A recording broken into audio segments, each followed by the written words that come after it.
It started with silence. No interviews, no loud statements, nothing at all. For a long time, Dale Earnhardt Jr. stayed quiet while NASCAR kept moving forward. Fans talked, rumors filled timelines, big headlines came and went. But Dale Jr. said nothing. Then suddenly that silence ended. And when he finally spoke about Cleetus McFarland, it caught people off guard.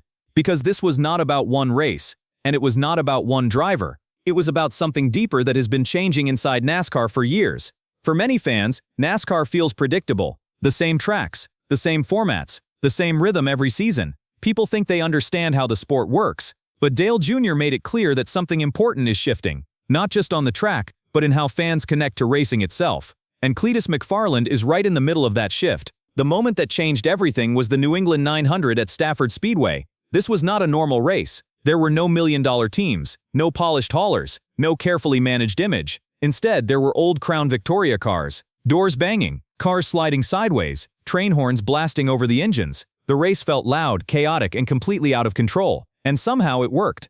The grandstands were packed. Thousands of fans showed up. Many were young. Many had never been to a traditional NASCAR race before. They came from YouTube. They came for the personality. They came because the event felt fun, not forced. What some critics dismissed as a joke became one of the most talked about racing events of the year. Drivers felt it too. In modern racing, pressure is everywhere. Teams spend massive money just to survive. One bad crash can erase months of work. Even a strong finish can still feel like a loss. Over time, that pressure strips away the joy. At the New England 900, that weight disappeared. Drivers raced hard, but they also smiled. They took risks. They entertained. Fans could feel that freedom in every lap. Dale Jr. noticed. Instead of laughing it off, he paid attention. He asked questions that NASCAR has struggled to answer. Why did this race draw so many people? Why did it feel electric while other events fight empty seats? He reminded fans that racing was never just about speed. It was about people, about rivalries, about moments that made fans feel something. Cleetus McFarland understands that. He is not a traditional NASCAR driver. He is a creator, a promoter, a showman. He brings fans behind the scenes. He shows emotion. He lets people see the highs and the mistakes. Racing feels personal around him, not distant.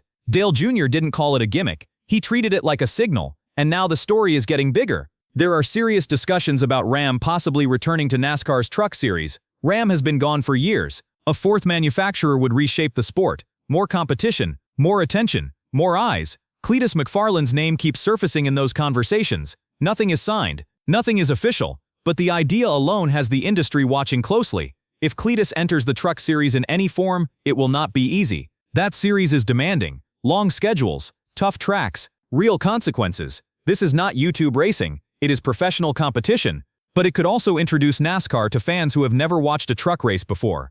Across the country, many short tracks are struggling. Not because the racing is bad, but because the connection is gone. After races end, drivers load up and leave. Fans head home with nothing to remember. No story, no emotion. Over time, they stop coming back. The New England 900 was different. Fans stayed. They laughed. They recorded. They talked about it for weeks. The chaos became the memory. That is what Dale Jr. understands better than most. He grew up watching fans fall in love with drivers, not rule books. He knows tradition matters, but connection matters more. When Dale Jr. finally spoke about Cleetus McFarland, he was not praising noise or disorder. He was pointing at a warning. Racing has to make people feel something, or it risks being left behind. That is why the silence ended. This is not just about Cleetus. It is not just about Rom. It is about whether NASCAR listens to what fans are already telling them. Fans want stories. They want emotion. They want something that feels real. Dale Jr. was not attacking the sport. He was protecting its future. The message is clear now. The silence is over. And the only question left is whether NASCAR is willing to listen. If you care about where NASCAR is headed, hit subscribe, because this story isn't finished yet.